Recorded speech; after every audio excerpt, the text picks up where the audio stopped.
इस वीडियो में हम लोग जानेंगे चैप्टर 4 के बारे में, स्ट्रक्चर ऑफ द एटम्स। पिछले चैप्टर में हम लोगों ने पढ़ा था कि किसी भी पार्टिकल का, किसी भी मैटर का जो फंडामेंटल बेस है, यानी कि जो बेसिक चीज़ है, वो होता है एक एटम। तो इस चैप्टर में हम लोग यही जानने का प्रयास करेंगे कि आखिर एक पार्टिकल में अलग अलग एटम्स का अलग अलग एटम्स क्यों होता है, क्या ये एक चीज़ है जो एक पार्टिकल में अलग अलग एटम को बनने में मदद करता है, और क्या एटम्स जो है इंडिविजिबल होता है। इसी दो क्वेश्चन का हम लोग आंसर जानने का प्रयास करेंगे इस चैप्टर में। साथ ही साथ हम लोग जानेंगे कि अलग अलग साइंटिस्ट साहब जैसे थे, जैसे कि जे थॉमसन साहब, रदरफोर्ड साहब और नील बोर, इनका एटम का स्ट्रक्चर कैसा था, न्यूट्रॉन्स क्या होता है, प्रोटॉन्स क्या होता है, इलेक्ट्रॉन्स क्या होता है, अलग अलग इलेक्ट्रॉन्स ऑर्बिट्स में कैसे डिस्ट्रीब्यूट किए जाते हैं, वैलेंसी क्या होता है, आइसोबार आइसोटोप्स क्या होता है, और एटॉमिक मास और एटॉमिक नंबर क्या होता है। इसके बारे में इस चैप्टर में जानने का प्रयास किया जाएगा। तो जैसे जानते हैं हम लोग कि मैटर का जो फंडामेंटल चीज़ होता है वो होता है एक एटम। अब ये एक एलिमेंट में अलग अलग एटम्स कैसे हो जाता है, क्या ऐसा चीज़ है जो एक एटम, एक एलिमेंट में अलग अलग एटम को डिफ्रेंशिएट करता है, अलग करता है, और क्या एटम्स सच में इंडिविजिबल है, यानी कि क्या उसको हम लोग और फर्दर डिवाइड नहीं कर सकते हैं। तो उसके बारे में हम लोग जानने का प्रयास करेंगे इस चैप्टर में। एक बात और, एक एटम में बहुत सारा सब एटॉमिक पार्ट होता है। जैसे कि ये अगर बस है तो उस बस में बहुत सारा चेयर है, ठीक है। इसका ये मतलब नहीं कि बस को हम लोग टुकड़ा टुकड़ा कर दिए, बल्कि उसका ये मतलब है कि बस में बहुत सारा चेयर है, यानी कि उसका बहुत सब पार्टिकल्स है। उसी प्रकार से एटम्स में भी बहुत सारे सब एटॉमिक पार्टिकल्स है, बहुत सारे नहीं, मेनली 3। तो उसके बारे में भी हम लोग जानने का प्रयास करेंगे इसी चैप्टर में और इसी वीडियो में। बट पहले हम लोग जान लेते हैं कि एक मैटर में चार्ज्ड पार्टिकल्स। देखो, ये एक्सपेरिमेंट हम लोग बहुत बार कर चुके हैं, ये एक्टिविटी बहुत बार कर चुके हैं। तो उसी तरह फिर से एक एक्टिविटी करेंगे। सूखा हुआ कंघी लेंगे, सूखा हुआ कॉम्ब लेंगे और अपना बाल को ड्राई कर लेंगे, और उसके बाद अपना बाल को उस कॉम्ब से हेयर करेंगे, ठीक है। जैसे ही कुछ देर हेयर करो, उसके बाद क्या करो, कॉम्ब को आप बाल के ऊपर ऐसे ऐसे मतलब उसको बस फिराओ, ठीक है। जैसे हाथ फिराते हैं वैसे उसको बस फिराओ। फिर देखना क्या करोगे, आप देखोगे कि जो बाल है वो खड़ा हो जाता है। इसका मतलब जो दोनों पार्टिकल्स है, आपका बाल और आपका कॉम्ब, वो दोनों इलेक्ट्रिकली चार्ज हो चुका है, ठीक है। इसको हम लोग बोलते हैं चार्जिंग बाय रबिंग। हम लोग इसके बारे में जान चुके हैं पहले भी। लेकिन यहाँ सवाल ये उठता है कि ये चार्ज आखिर आता कैसे है, ठीक है। तो इस सवाल का जवाब कुछ इस प्रकार मिल सकता है कि एक एटम जो है वो अलग अलग सब एटॉमिक पार्ट्स में डिविजिबल होता है, और ये सब एटॉमिक पार्ट में कम से कम एक ऐसा पार्ट होता है जो कि चार्ज्ड होता है। यानी कि जो कंघी का एटम था उसमें एक ऐसा सब एटॉमिक पार्ट था जो कि चार्ज हो गया, ठीक है।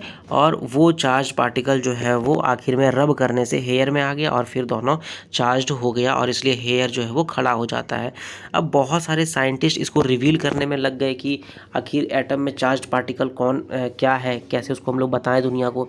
तो होता दरअसल ये है कि 1900 के आसपास में एक साइंटिस्ट थे जिनका नाम था जे थॉमसन। उन्होंने बताया कि एटम में कम से कम एक ऐसा सब एटॉमिक पार्टिकल है जो कि चार्ज्ड होता है, ठीक है। और उसका उन्होंने नाम दिया इलेक्ट्रॉन, ठीक है। उसका उन्होंने नाम दिया इलेक्ट्रॉन। हालांकि इलेक्ट्रॉन तो 1900 में आइडेंटिफाई किया गया था, बट उससे 14 साल पहले लगभग 1886 में ई गोल्डस्टीन ने कुछ डिस्कवरी किया। उन्होंने ये डिस्कवरी किया कि एक गैस डिस्चार्ज में नए रेडिएशंस का प्रेजेंस, और इस नए रेडिएशन को उन्होंने नाम दिया कैनाल रेज।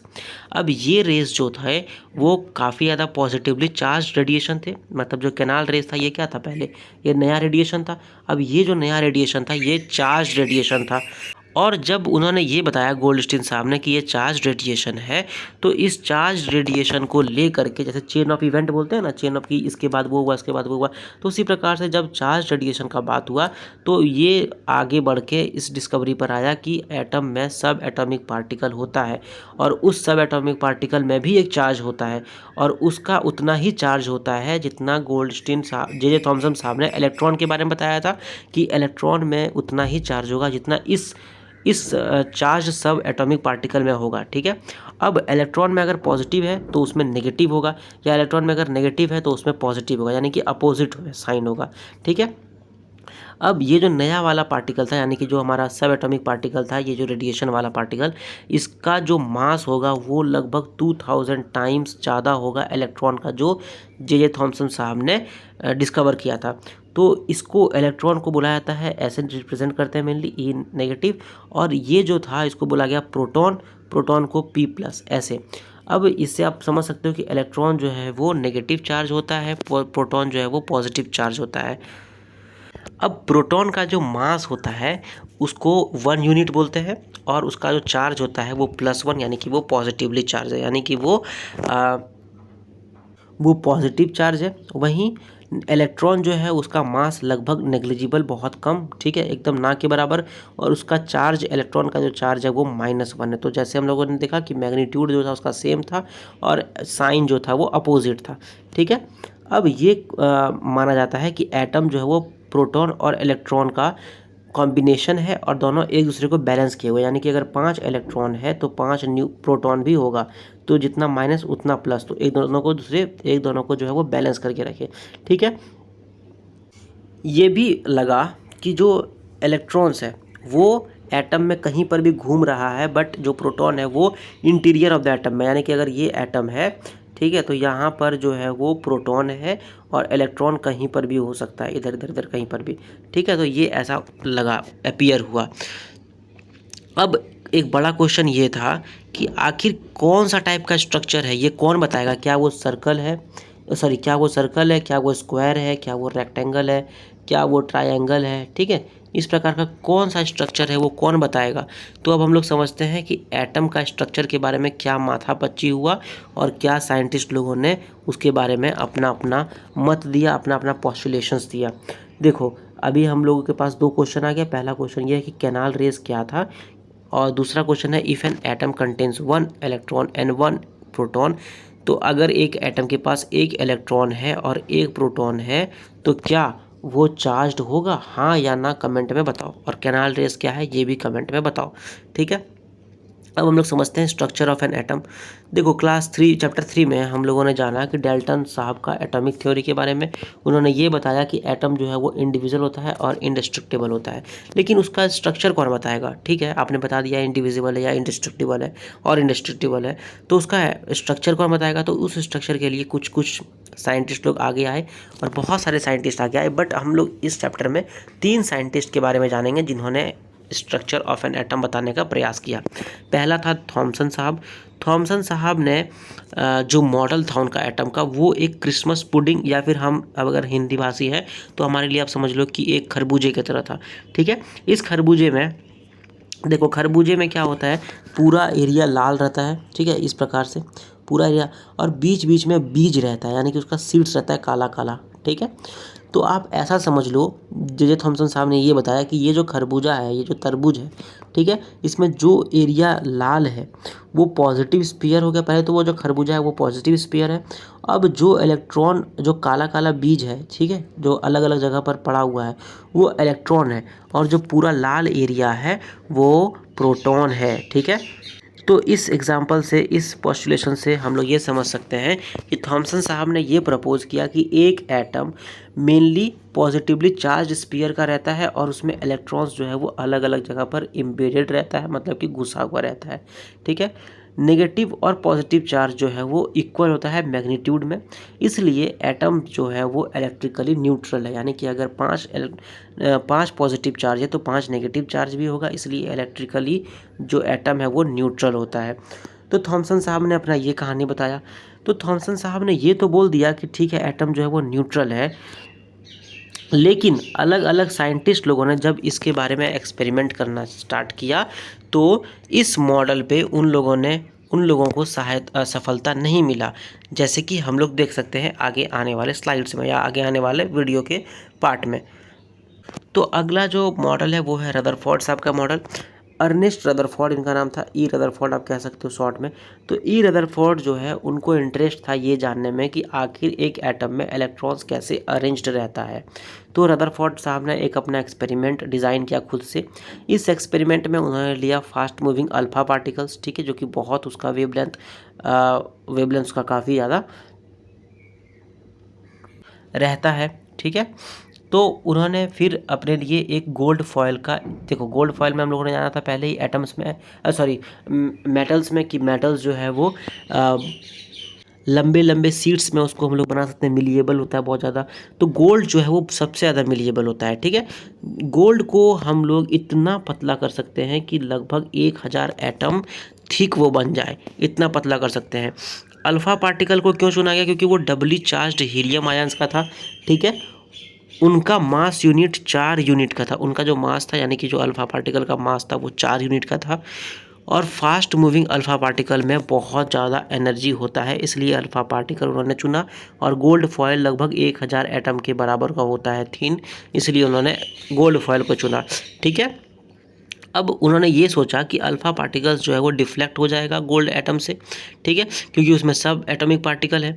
अब उन्होंने ये भी सोचा कि अल्फ़ा पार्टिकल्स जो है वो प्रोटॉन से काफ़ी ज़्यादा हैवियर है, इसलिए उन्होंने सोचा कि ज़्यादा बड़ा डिफ्लेक्शन तो नहीं होगा, लेकिन कम डिफ्लेक्शन तो होगा और काफ़ी ज़्यादा डिफ्लेक्शन होगा, ठीक है।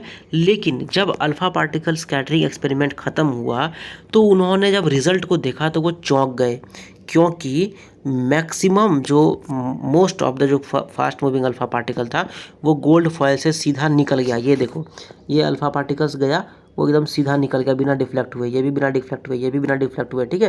तो इस प्रकार मैक्सिमम जो था बहुत सारा जो है वो बिना डिफ्लेक्ट हुए चला गया। कुछ कुछ गोल्ड फॉयल में डिफ्लेक्ट हुआ, लेकिन बहुत कम डिफ्लेक्ट हुआ, जो उन्होंने सोचा था कि हाँ कम डिफ्लेक्ट होगा, लेकिन होगा डिफ्लेक्ट जरूर। अब एक बड़ा खतरनाक उनको नंबर मिला, वो नंबर ये था कि लगभग हर 12,000 बार जब वो एक्सपेरिमेंट कर रहे थे, हर 12,000 पार्टिकल में एक पार्टिकल जो है वो रिबाउंड हो रहा था, यानी कि सीधा ऐसे जाता था और एकदम सीधा घूम के आ जाता था। और ये फेनोमेनन था लगभग हर 12,000 एटम में। अब एक चीज़ आप देखो यहाँ पर, ये जो गोल्ड फॉयल था उसका जो ये था मोटाई था वो कितना था? 1000 एटम के बराबर। और लगभग हर 12,000 बार में एक एटम जो है मल्टीप्लाई हो रहा था, मतलब रिबाउंड हो रहा था। तो इसको डिवाइड कर देंगे 1000 से, तो देखो क्या रिजल्ट आ रहा है, 12, ठीक है। बस इसको आप नोट करके रखो माथे में कि 12 जो है वो रिजल्ट आ रहा है अपना। तो रदरफोर्ड साहब के वर्ड्स में ये रिज़ल्ट उतना ही खतरनाक था, उतना ही इनक्रेडिबल था कि अगर आप एक 15 इंच सेल, यानी कि एक पिस्टल गोली मारोगे और वो आपके अगर आप सामने वाले इंसान को मारोगे और वो आकर के आपको ही हिट कर जाए और सामने वाला इंसान प्रोटेक्शन के लिए बस टिश्यू पेपर रखे, सोचो कितना बड़ा बात हो गया है ना। कि मतलब ये अनएक्सपेक्टेड, मतलब खतरनाक वाला अनएक्सपेक्टेड था। तो इस रिज़ल्ट को हम लोग थोड़ा सा और अच्छी तरीके से समझने का प्रयास करते हैं। देखो, कोई एक बच्चा है, ठीक है, आपका दोस्त है, यानी कि कोई एक, वो अपना आँख को बंद कर लिया और सामने में पड़ा एक दीवार है, उसमें आप उसको बोलो कि भाई लो तुम पत्थर मारो इसमें, ठीक है, कम से कम 10 पत्थर उसको दो। वो जब पत्थर मारेगा 10, तो सारे पत्थर जो है वो जा कर के दीवार में लग जाएंगे, ठीक है। लेकिन अब दूसरा एक्सपेरिमेंट करो, एक बार्ब्ड वायर, यानी कि एक ऐसा तरीके का दीवार ले लो, ये कुछ ऐसा तरीके का दीवार जिसमें सिर्फ तार लगा हो, ठीक है, ऐसा ऐसा तार लगा हो। अब एक अंधे बच्चे को ले जाओ या फिर एक कोई बच्चे को ले जाओ और उसका आँख जो है वो ब्लाइंड फोल्ड कर दो और उसका आँख पे पट्टी बंद दो। अब दो उसको 10 ईंटा या 10 पत्थर मारने के लिए। जब वो 10 पत्थर मारेगा तो उसमें शायद एक या एक भी नहीं उस तार में लगेगा। तो उसी प्रकार से जो एटम है, क्योंकि नहीं लगेगा, क्योंकि उसमें गैप बहुत ज़्यादा है, दो तार के बीच में गैप बहुत ज़्यादा है। इसी प्रकार से जो अल्फ़ा पार्टिकल्स जा रहा था, ये जो गोल्ड फॉयल में, वो इसलिए जा पा रहा था क्योंकि गोल्ड फॉयल में गैप बहुत था, ठीक है। जो उसका न्यूक्लियस था और जो उसका अलग अलग पार्ट था उसमें बहुत ज़्यादा गैप था, इसलिए अल्फ़ा पार्टिकल्स उसको बिना डिफ्लेक्ट होते हुए जा रहे थे। तो रदरफोर्ड साहब ने इस स्कैटरिंग एक्सपेरिमेंट से ये पता किया कि एटम में बहुत ज़्यादा स्पेस जो था वो खाली था, इसलिए अल्फ़ा पार्टिकल्स जो गोल्ड फॉयल से जा रहा था वो विदाउट डिफ्लेक्टेड वो जा रहा था। बहुत कम पार्टिकल्स इसलिए डिफ्लेक्ट हो पा रहे थे क्योंकि जो एटम था उसमें कहीं कहीं पर तो पॉजिटिव चार्ज था, तब ना वो डिफ्लेक्ट हो रहे थे। अब बहुत बहुत कम अल्फ़ा पार्टिकल्स, इसलिए 180 डिग्री में, यानी कि हर 12 में से आप कहो हर 12 एटम या फिर हर 12,000 बार में से एक बार पूरा 180%, यानी कि वो रिबाउंड हो रहा था। इसका मतलब ये है कि जो गोल्ड एटम था उसका मास जो है वो कहीं पर एक जगह पर सारा कंसंट्रेटेड है। यानी कि देखो, ये मान लो हमारा एटम है, यहाँ पर बहुत ज़्यादा मास है, ठीक है, पड़ा हुआ, यहाँ पे इलेक्ट्रॉन्स है, यहाँ पे इलेक्ट्रॉन्स है, यहाँ पे इलेक्ट्रॉन्स है। जब गोल्ड फॉइल जाएगा इधर से तो ये कुछ डिफ्लेक्ट हो गया, जब यहाँ जाएगा तो भी डिफ्लेक्ट हो गया, इधर से जाएगा तो सीधा निकल जाएगा, सीधा निकल जाएगा, सीधा निकल जाएगा। लेकिन जब ये न्यूक्लियस में आएगा, ठीक है, जब ये न्यूक्लियस में ऐसे आएगा तो वो डायरेक्ट 180 डिग्री रिबाउंड मार जाएगा, ठीक है। तो ये सारी चीज़ें वो उन्होंने लिया और बताया कि जो एटम का जो मास होता है वो कहीं एक छोटे जगह पर जाकर के सारा कंसंट्रेटेड है, ठीक है। उसके बाद उन्होंने ये भी कैलकुलेट किया कि जो न्यूक्लियस का जो रेडियस है वो लगभग 10⁵ टाइम्स छोटा होता है एक एटम के रेडियस के बराबर, ठीक है। यानी कि एक एटम का रेडियस अगर आप समझो कि 1,00,000 है तो न्यूक्लियस का जो रेडियस है वो 1 होगा। इतना कम स्पेस में वो पूरा उसका मास रहता है, सोचो। रदरफोर्ड ने इस एक्सपेरिमेंट के बाद ये बताया, उन्होंने ये सामने रखा अपना अपना मत कि एटम जो है वो एक पॉजिटिवली चार्ज्ड पार्टिकल होता है और उसका सेंटर में न्यूक्लियस होता है, और जो एटम है उसका सारा मास उस न्यूक्लियस में ही होता है। इलेक्ट्रॉन्स जो होते हैं वो सर्कुलर पाथ में रिवॉल्व करते रहते हैं एटम में, ठीक है, और एक जगह पर वो स्टेबल नहीं रहते। अब जो एटम है उसका न्यूक्लियस जो है, जो हम लोगों का ये पार्ट है, मान लो ये है, ये पार्ट जो है न्यूक्लियस जो है वो बहुत छोटा होता है as compare to the size of atom, और ये जो इलेक्ट्रॉन्स है वो पूरा घूमते रहता है, ठीक है। तो ये उन्होंने बताया। तो साइंटिस्ट लोगों ने काफ़ी इसका एक्सपेरिमेंट किया, काफ़ी उसका अप्रिसिएशन किया कि हाँ बहुत अच्छा है, बहुत अच्छा है। फिर बहुत सारे एक्सपेरिमेंट हुए। तो एक्सपेरिमेंट होने के बाद साइंटिस्ट लोगों ने ये बताया कि अगर एटम में अगर अलग अलग जगह पर इलेक्ट्रॉन्स घूम रहा है तो घूमने के सिलसिले में उसको कुछ ना कुछ एनर्जी चाहिए, ठीक है, उसको कुछ ना कुछ एनर्जी चाहिए कि वो घूमते रहे, है ना। अब जब इलेक्ट्रॉन्स घूमते रहेगा तो वो कुछ ना कुछ एनर्जी रेडिएट भी करेगा, वो कुछ ना कुछ एनर्जी निकालेगा भी। जब वो एनर्जी लगातार निकालते रहता है तो इसका मतलब एक समय आएगा जब उसमें एनर्जी ही नहीं बचेगा कि वो घूम सके, जो इलेक्ट्रॉन है। तो जब वो उसमें एनर्जी नहीं बचेगा तो वो आखिरकार गिर जाएगा न्यूक्लियस में। जब इलेक्ट्रॉन न्यूक्लियस में गिर जाएगा इसका मतलब एटम में इलेक्ट्रॉन ही नहीं रहेगा, इसका मतलब कुछ ना कुछ तो खोट है, ठीक है। दूसरा बात उन्होंने ये बताया कि अगर कोई भी सर्कुलर ऑर्बिट में एक्सेलरेशन अंडरगो करता है, यानी कि अगर कोई भी पार्टिकल किसी भी सर्कुलर ऑर्बिट में एक्सेलरेशन करेगा तो वो वहाँ पर स्टेबल नहीं रह सकता है। जैसा कि इन्होंने यहाँ पर बताया, इन्होंने क्या बोला कि जो इलेक्ट्रॉन्स है वो न्यूक्लियस के सर्कुलर पाथ में घूमते रहता है और वो स्टेबल रहता है। बट यहाँ पर स्टेबल रहने का बात नहीं हो रहा है, क्योंकि अगर वो एक्सेलरेशन करेगा तो वो स्टेबल तो रहेगा नहीं, ठीक है। तो ये दो उसमें एक तरह से समझो आप क्वेश्चन उठा था, ठीक है। अब उसके बाद एक साइंटिस्ट आए, उनका नाम था नील बोर, ठीक है। तो नील बोर ने बोला कि ये जो अपना रदरफोर्ड साहब है, इनका जो क्वेश्चंस उठाया गया कि आखिर एक्सेलरेशन वगैरह वाला, तो इसके बारे में हम कुछ ना कुछ करते हैं, चलो इसके बारे में हम एक्सपेरिमेंट करते हैं। तो नील बोर साहब ने एक्सपेरिमेंट किया और एक्सपेरिमेंट करने के बाद ये अपना मत रखा कि कुछ ऑर्बिट में, जिसको हम लोग डिस्क्रीट ऑर्बिट बोलते हैं इलेक्ट्रॉन्स का, वही सब एटम के अंदर अलाउड है, ठीक है। यानी कि इलेक्ट्रॉन्स जो है वो डिस्क्रीट ऑर्बिट में अगर रिवॉल्व करेंगे तो वही सारे जो है एटम के अंदर रहते हैं, बाकी बाहर रहता है, ठीक है। उसके बाद जब इलेक्ट्रॉन्स डिस्क्रीट ऑर्बिट में रिवॉल्व कर रहा है तो वो एनर्जी को रेडिएट नहीं करता है। जब वो एनर्जी को रेडिएट ही नहीं करेगा तो उसका गिरने का सवाल ही नहीं उठेगा, उसका एनर्जी खत्म होने का सवाल ही नहीं उठेगा। तो नील बोर साहब ने बताया कि एटम, ये मान लो न्यूक्लियस है, ठीक है, ये एटम का एक ऑर्बिट हो गया, दूसरा ऑर्बिट हो गया, तीसरा ऑर्बिट हो गया, और इस तरह करते करते और सारे ऑर्बिट होते हैं, ठीक है। अब इस ऑर्बिट और सेल, या फिर शेल बोलो इसको या फिर ऑर्बिट बोलो, जो बोलना है, इसको बोला गया एनर्जी लेवल, ठीक है, इसको बोला गया एनर्जी लेवल। तो इसका नाम रखा गया, पहला नाम रखा गया के, यानी कि पहला जो ऑर्बिट लेवल है या पहला सेल है उसका नाम के रखा गया, दूसरा सेल का नाम एल रखा गया, तीसरे का एम और चौथे का एन, ठीक है। अब यहाँ पर n = 1 2 3 जो है वो, उसके बारे में भी हम लोग जानेंगे, थोड़ा सा सब्र कर लो उसके बाद, ठीक है। अब हम लोगों ने देखा कि इलेक्ट्रॉन और प्रोटॉन के बारे में, अब जानते हैं थोड़ा बहुत न्यूट्रॉन के बारे में। तो देखो 1886 में 1886 में प्रोटॉन के बारे में बात उठा था, 1900 में इलेक्ट्रॉन के बारे में बात उठा, 1932 में यानी कि 30 साल के बाद न्यूट्रॉन के बारे में बात उठा। तो न्यूट्रॉन के बारे में बताने वाले साइंटिस्ट का नाम था जे चैडविक साहब। उन्होंने एक और सब एटॉमिक पार्टिकल का खोज किया जिसमें ना तो कोई चार्ज था और उसका जो मास था वो लगभग प्रोटॉन के बराबर था। इसका उन्होंने नाम दिया न्यूट्रॉन, क्योंकि इसमें कोई चार्ज पार्टिकल था ही नहीं। ठीक है, इसमें कोई चार्ज नहीं था। न्यूट्रॉन्स जो है वो न्यूक्लियस में हमेशा रहता है और हर एटम में न्यूट्रॉन रहता है, सिर्फ हाइड्रोजन में नहीं रहता है। न्यूट्रॉन को हम लोग n से डिनोट करते हैं। ठीक है, और किसी भी एटम का जो मास है वो सम होता है न्यूट्रॉन और प्रोटॉन का। तो देखो हम लोगों ने इलेक्ट्रॉन को E से डिनोट किया, प्रोटॉन को P से और न्यूट्रॉन को N से। अब किसी भी एटम का जो मास होता है, जो उसका वजन होता है, वो होता है प्रोटॉन प्लस न्यूट्रॉन, यानी कि जो भी प्रोटॉन का वैल्यू होगा और जो भी न्यूट्रॉन का वैल्यू होगा उन दोनों को ऐड कर देंगे तो किसी भी एटम का मास निकल जाएगा। ठीक है, अब यहाँ पे हम लोगों ने देखा ऑर्बिट के बारे में। तो अब हम लोग समझते हैं कि किसी भी ऑर्बिट में इलेक्ट्रॉन्स कैसे डिस्ट्रीब्यूटेड रहते हैं, कैसे सेल्स में इलेक्ट्रॉन्स रहता है। ठीक है, पहला कुछ रूल्स हैं जो कि कौन दिया था, बोहर साहब ने दिया था, और उनका एक और कंटेम्प्रेरी थे जिनका नाम था बरी। तो उन्होंने दिया था, बोहर एंड बरी। उनके अनुसार कुछ रूल्स होते हैं कि किस सेल में, यानी कि के सेल में कितना एनर्जी रहेगा, बी सेल में कितना, एल सेल में कितना, एम सेल में कितना, एन सेल में कितना।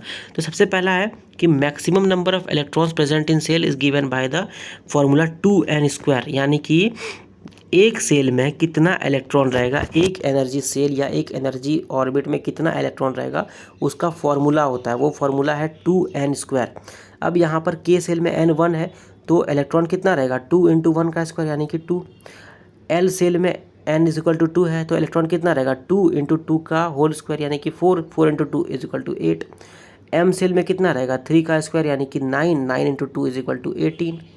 4 में कितना रहेगा, 4 इसका स्क्वायर 16 × 2 32 यानी कि इलेक्ट्रॉन बराबर 32। ठीक है, तो एन सेल में 32 रहेगा, एम सेल में 18 इलेक्ट्रॉन रहेगा, एल सेल में 8 इलेक्ट्रॉन रहेगा और के सेल में 2 इलेक्ट्रॉन रहेगा।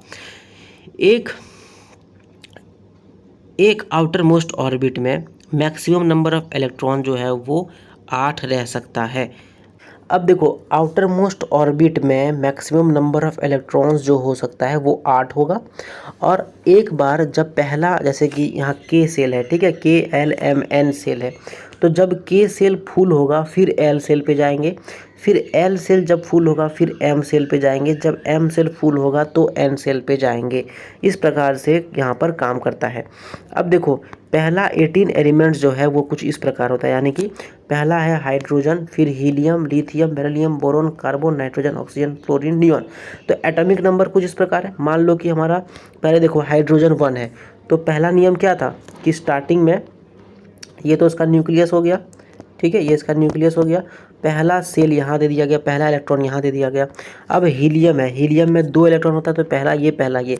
इसका मतलब क्या है कि पहला सेल भर गया, हम लोगों का पहला जो ऑर्बिट है वो भर गया। अब हम लोग आएंगे दूसरे ऑर्बिट में, के तो ख़त्म हो गया, अब हम लोग आएंगे एल में, फिर 1 2 3 4 कितना आने था इसमें 8 आएगा। ठीक है, तो इस तरह करते करते हम लोग 8 जाएंगे। 8 हम लोगों का यहाँ नियॉन में 8 ख़त्म।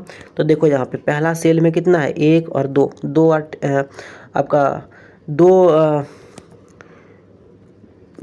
इलेक्ट्रॉन है। ठीक है, अब दूसरे वाले में यानी कि एल में कितना होगा, 8, 1 2 3 4 5 6 7 8। ठीक है, अब ये भी भर गया। अब अगला में आएंगे, अब नेक्स्ट वाले में, तो इसमें देखो 1 2 3 4 5 6 7 8 और एक 9, तो कितना हो गया, 8 और एक 9 और 2 11, यानी कि एटॉमिक नंबर कितना हो गया, 11।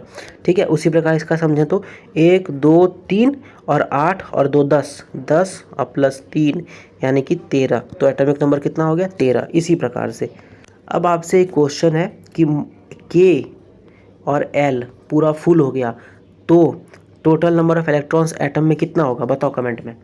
ठीक है, अब हम लोग जानते हैं वैलेंसी के बारे में। तो वैलेंसी आखिर क्या होता है, तो बोहर और ब्योरी स्कीम में हम लोगों ने जाना कि पहले हम लोग इसको भरेंगे, यानी कि अपना जो सामने वाला ऑर्बिट है उसको भरेंगे, फिल करेंगे, उसके बाद नेक्स्ट वाले ऑर्बिट पे जाएंगे। ठीक है, साथ ही साथ इस स्कीम में हम लोगों ने ये भी जाना कि आउटर मोस्ट सेल होगा, यानी कि ये जो आउटर मोस्ट ऑर्बिट होगा, इसमें 8 हम लोग डाल सकते हैं। ये 2, ये तो बस 2 होगा।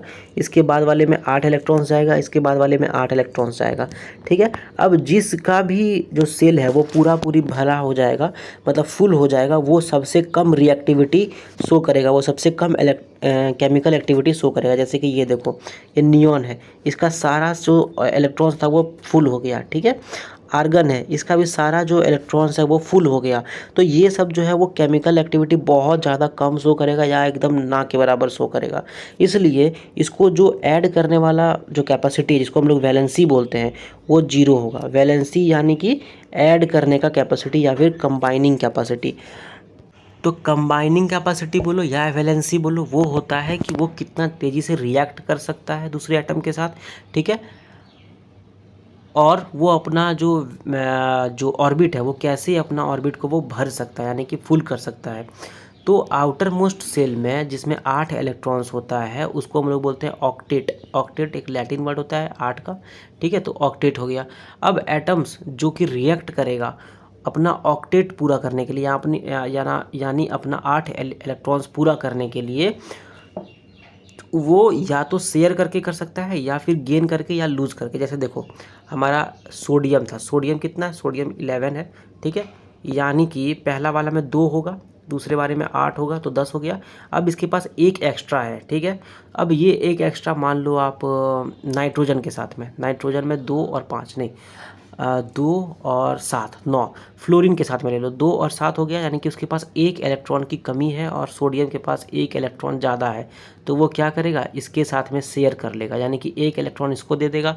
तो फ्लोरीन का भी हो गया 10, ठीक है, और सोडियम का भी 10। तो इस प्रकार से शेयरिंग के साथ, या फिर वो अपना इलेक्ट्रॉन लूज़ भी कर सकता है, ठीक है।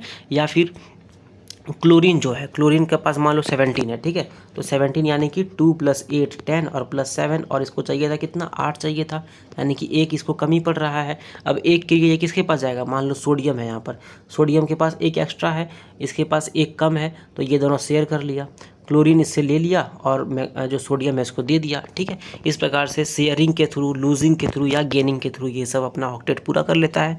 और जब ये ऑक्टेट पूरा कर लेगा तो ये रिएक्ट कर जाएगा, ठीक है। रिएक्ट कर जाएगा तो ये नया जो है वो एलिमेंट बना सकता है। अब आपको ये बताना है कि मैग्नीशियम का जिसका 12 है और एल्युमिनियम का वैलेंसी कितना होगा। देखो मैग्नीशियम का बता देते हैं। मैग्नीशियम में पहला में 2, दूसरे में 8, ठीक है, 10 हो गया। और इसका कितना है 12, तो दूसरे में भी 12। अब ये 2 है तो 2 इसके पास क्या है, एक्स्ट्रा है, तो इसके पास क्या हो जाएगा, +2। उसी तरह बताओ एल्युमिनियम में कितना होगा और नाइट्रोजन में कितना होगा उसका वैलेंसी, कमेंट सेक्शन में बताओ। तो हम लोगों ने यहाँ पर वही फ्लोरीन के बारे में बताया जा रहा था। फ्लोरीन के बारे में हम लोगों ने देख ही लिया कि उसके पास 7 था, तो उसको गेन करना आसान रहेगा। तो वो तो दे नहीं सकता है, वो तो खुद कर्जा में है, तो वो कहाँ से देगा, ठीक है। तो इस प्रकार से ऑक्सीजन का देखो, तो ऑक्सीजन का हमारे पास 8 होता है, तो पहला में 2 फुल हो गया, दूसरे में 6। अब इसको चाहिए कितना, 2 चाहिए 8 अपना कंप्लीट करने के लिए, ठीक है। अब ये तो 2 मांग रहा है कहीं से, तो ये देगा किसको, किसी को नहीं देगा ये, तो 2 मांग रहा है, यानी कि इसके पास -2 है, ठीक है। ये अब 2 जो है वो चाहता है, तो इसके पास -2 है। जैसे इसको 2 मिल जाएगा, इसका ऑक्टेट पूरा हो जाएगा और ये रिएक्ट कर जाएगा। तो ये रिएक्ट किसके साथ करेगा, हाइड्रोजन H2O बनता है हमारा, ठीक है। यानी कि हाइड्रोजन 2, हाइड्रोजन के पास +1 हमेशा रहता है, तो 2 हाइड्रोजन है, यानी कि 2 प्लस है। ऑक्सीजन 1 है, ऑक्सीजन के पास 2 चाहिए, तो इसको मिल गया 2, यहाँ पर एक इससे ले लेगा, एक इससे ले लेगा, ठीक है। इस प्रकार बन गया वो H2O।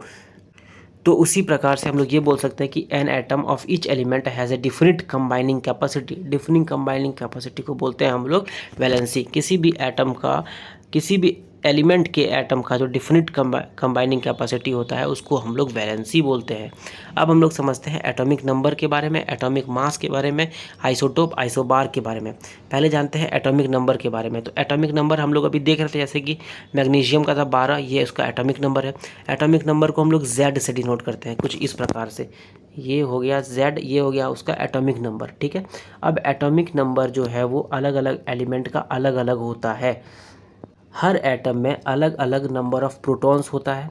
अब ये जो प्रोटॉन्स होता है उसी को हम लोग एटॉमिक नंबर बोलते हैं। वही जो है वो डिटरमाइन करता है कि कितना एटॉमिक नंबर होगा। अब एक एटम में न्यूक्लियस होता है और न्यूक्लियस के इर्द गिर्द जो है वो प्रोटॉन्स होता है, ठीक है, और न्यूक्लियस में भी प्रोटॉन्स होता है। अब जितना भी प्रोटॉन्स होगा उतना ही एटॉमिक नंबर होगा। एग्जांपल के तौर पे देखो कि हाइड्रोजन में एक प्रोटॉन होता है तो उसका एटॉमिक नंबर कितना हो गया, 1। कार्बन में 6 होता है तो उसका एटॉमिक नंबर कितना हो गया, 6। उसके बाद सोडियम में 11 होता है, उसका एटॉमिक नंबर कितना हो गया, 11। इसी प्रकार से एटॉमिक नंबर होता है और उसको हम लोग डिनोट करते हैं Z से। अब हम लोग जानते हैं मास नंबर के बारे में। मास यानी कि उसको आप ऐसे तो वजन बोल सकते हो, बट वजन और मास अलग अलग होता है, ठीक है। तो सब एटॉमिक पार्टिकल के बारे में हम लोगों ने जाना, इलेक्ट्रॉन, प्रोटॉन्स और न्यूट्रॉन्स के बारे में जाना, तो ये सब मिल के बनाते हैं मास। अब मास में जैसे हम लोगों ने पहले ही जान चुके हैं कि इलेक्ट्रॉन का जो वैल्यू होता है, जो मास होता है, वो लगभग नेग्लिजिबल होता है, ठीक है। और प्रोटॉन का जो मास होता है वो लगभग 2000 गुना, 200 गुना या 2000 गुना ज़्यादा होता है इलेक्ट्रॉन से। तो मास नंबर होता है प्रोटॉन और न्यूट्रॉन का जो भी वैल्यू होगा उसको ऐड कर देंगे तो वो अपना मास नंबर निकल जाएगा, ठीक है।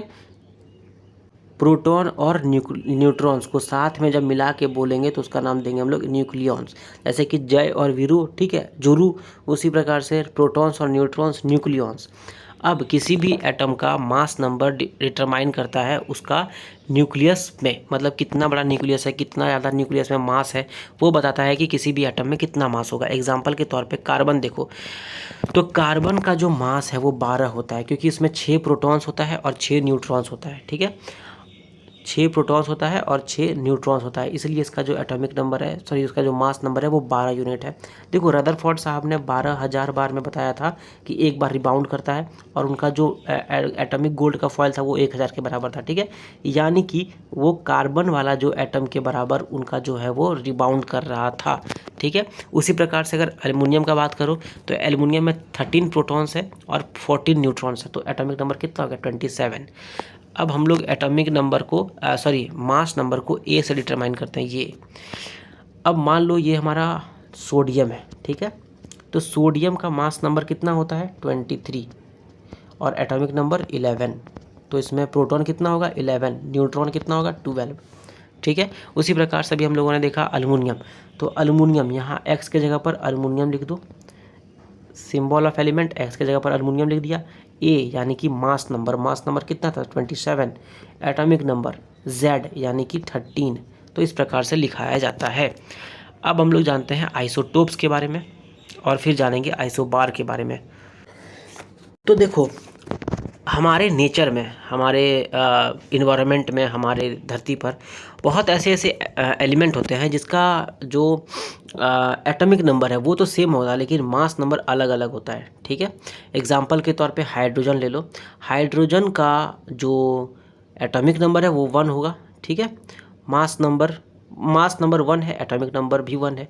उसी प्रकार से एटॉमिक नंबर तो हमेशा 1 रहेगा लेकिन मास अलग अलग हो सकता है। आपको शायद पता होगा हाइड्रोजन का 3 फॉर्म होता है। पहला होता है प्रोटियम जिसमें उसका मास नंबर 1 यूनिट होता है, दूसरा होता है ड्यूट्रियम जिसमें उसका मास यूनिट 2 यूनिट का होता है, और तीसरा होता है ट्रिटियम जिसमें उसका मास 3 यूनिट का होता है, ठीक है। इसका मतलब ये आप बोल सकते हो कि एटॉमिक नंबर तो सब में सेम है, 1 1 1, लेकिन मास नंबर अलग अलग है, ठीक है। तो ऐसे जो एलिमेंट्स होते हैं इसको हम लोग बोलते हैं आइसोटोप्स, ठीक है। आइसोटोप्स ऐसे एटम्स होते हैं जिसका कि एटॉमिक नंबर तो सेम होगा बट मास नंबर अलग अलग हो सकता है। एक और एग्जांपल आप देख लो क्लोरीन का, ठीक है। क्लोरीन का एटॉमिक नंबर 17 होता है लेकिन कभी उसका मास 35 होगा, कभी उसका मास 37 होगा। कार्बन का देख लो, कार्बन का हमेशा एटॉमिक नंबर 6 रहेगा लेकिन जो मास नंबर है वो कभी 12 हो सकता है, कभी 14 भी हो सकता है, ठीक है। तो इस तरह हम लोग कह सकते हैं कि हाइड्रोजन का 3 आइसोटोप है, ठीक है, प्रोटियम, ड्यूट्रियम और ट्राइटियम। क्लोरीन का 2 आइसोटोप है और कार्बन का भी 2 आइसोटोप है। बहुत सारे ऐसे एलिमेंट होते हैं जिसमें एक से ज़्यादा आइसोटोप्स होता है। हर आइसोटोप जो है वो प्योर सब्सटेंस होगा, ठीक है। और जो केमिकल प्रॉपर्टीज़ होता है आइसोटोप का वो अलग अलग होता है, सॉरी वो सिमिलर होता है बट फिजिकल प्रॉपर्टीज़ अलग अलग होता है। जैसे कि देखो क्लोरीन का 2 है, ठीक है, एक 35 यूनिट वाला, एक 37 यूनिट वाला, और उसका जो रेशियो होता है वो 3:1 होता है, ठीक है। तो हम ये कह रहे हैं कि अगर मतलब हमारा क्वेश्चन ये उठना चाहिए कि हम लोग क्लोरीन एटम का मास क्यों लें आखिर, ठीक है। तो देखो यहाँ पर average atomic mass chlorine atom का है तो उसमें 35 मतलब 75% जो क्लोरीन एटम होते हैं वो 35 यूनिट वाले मिलते हैं, 35 जिसका मास यूनिट होता है, और 25 वाले मिलते हैं 37 मास यूनिट। तो उसका जो एवरेज मास यूनिट होगा वो 35.5 होगा। बहुत सारे एलिमेंट ऐसे भी होते हैं जिसका कोई आइसोटोप नहीं होता है, तो उसका प्रोटॉन न्यूट्रॉन्स हर जगह सेम ही होगा, ठीक है। लेकिन जब एलिमेंट आइसोटोपिक फॉर्म में होता है तो हम लोगों को ये पता होना चाहिए कि कितना परसेंटेज उसका आइसोटोपिक फॉर्म में है और कितना परसेंटेज उसका आइसोटोपिक फॉर्म में नहीं है। उसके बाद उसका जो एवरेज मास है वो निकाल के हम लोग बताते हैं। जैसे कि क्लोरीन का हम लोगों ने निकाला 35.5 यूनिट, ठीक है। अब इसका एप्लीकेशन के बारे में जानते हैं, यानी कि आइसोटोप का क्या क्या एप्लीकेशन हम लोग इंसान उसका करते हैं। क्योंकि केमिकल प्रॉपर्टी तो सबका सेम है, लेकिन फिजिकल प्रॉपर्टी अलग अलग होता है, ऐसे हम लोगों ने देखा, ठीक है। अब चूंकि उसका केमिकल प्रॉपर्टी सेम होता है, इसलिए हम लोग उसको मिक्सचर बना लेते हैं, यानी कि जैसे 35 यूनिट वाला जो क्लोरीन है, 37 यूनिट वाला जो क्लोरीन है, इसका मिक्सचर बना लिया जाएगा, ठीक है। अब कुछ कुछ आइसोटोप ऐसे होते हैं जिसमें कुछ स्पेशल प्रॉपर्टी होता है और वो काफ़ी ज़्यादा यूज़फुल होता है। जैसे कि यूरेनियम का आइसोटोप बहुत यूज़फुल है, क्योंकि हम लोग उसको न्यूक्लियर रिएक्टर में एज अ फ्यूल का लगा देते हैं, और एज अ फ्यूल जब न्यूक्लियर रिएक्टर में वो काम करता है तो काफ़ी सारा एनर्जी देता है, काफ़ी सारा इलेक्ट्रिसिटी क्रिएशन करता है। कोबाल्ट का आइसोटोप हम लोग कैंसर का ट्रीटमेंट में यूज़ कर लेते हैं। आयोडीन का आइसोटोप्स हम लोग गोइट्री, जो कि आयोडीन डिफिशियंसी से होता है, उसके ट्रीटमेंट में यूज़ कर लेते हैं, ठीक है। तो ये सारे कुछ कुछ आइसोटोप के यूजेस थे, एप्लीकेशंस था। अब दूसरा टाइप है आइसोबार। आइसोबार जस्ट उसका उल्टा, यानी कि कैल्शियम का देखो एटॉमिक नंबर 18 है, और आर्गन का भी एटॉमिक नंबर, सॉरी, कैल्शियम का 18 नंबर 20 है, आर्गन का एटॉमिक नंबर 18 है, ठीक है। तो यहाँ पे देख सकते हैं हम लोग कि एटॉमिक नंबर अलग अलग है, लेकिन प्रोटॉन्स दोनों में सेम है, ठीक है। प्रोटॉन्स दोनों में सेम है। ये कैसे हुआ? तो देखो, कैल्शियम का 20 है और उसका मास नंबर है 40, मास यूनिट है 40। आर्गन का 18 है, उसका मास यूनिट है 40। तो दरअसल होता ये है कि कैल्शियम में जो प्रोटॉन्स है वो, और न्यूक्लियस और जो न्यूट्रॉन्स है, यानी कि जिसको दोनों को मिला के हम लोग न्यूक्लियस बोलते हैं, वो सेम होता है।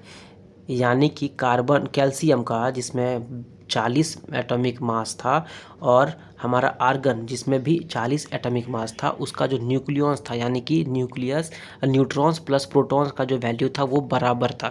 तो ऐसे एटम्स जिसके न्यूक्लियस का वैल्यू बराबर हो बट उसका एटॉमिक नंबर अलग अलग हो, उसको बोलेंगे आइसोबार। न्यूक्लियस यानी कि मास नंबर, तो ऐसे एटम्स जिसका मास नंबर बराबर हो, सेम हो, और एटॉमिक नंबर अलग अलग हो, उसको बोलेंगे आइसोबार्स। और ऐसे एटम्स जिसका एटॉमिक नंबर सेम हो बट एटॉमिक मास अलग अलग हो, उसको बोलेंगे आइसोटोप्स, ठीक है। तो कुछ कुछ हम लोगों ने इस चैप्टर में जानने का प्रयास किया। अब आप कमेंट में बताओ रदरफोर्ड का मॉडल, ठीक है, बोहर का मॉडल, ठीक है, फिर आप बताओ जे थॉमसन साहब का मॉडल क्या था, और आइसोटोप और आइसोबार्स क्या होता है, ये सब सारी चीज़ें आप बताओ कमेंट में। कॉपी में लिख लो, कमेंट में उसका फ़ोटो खींच के उसको कमेंट में डाल दो, फिर हम लोग उसके बारे में डिस्कस करेंगे। और अगर ये चैप्टर आपको अच्छा लगा तो आप इसको लाइक करो, दोस्तों के साथ शेयर करो, कुछ भी पूछना या बताना है तो कमेंट करो, एंड चैनल को सब्सक्राइब करो। Thank you very much.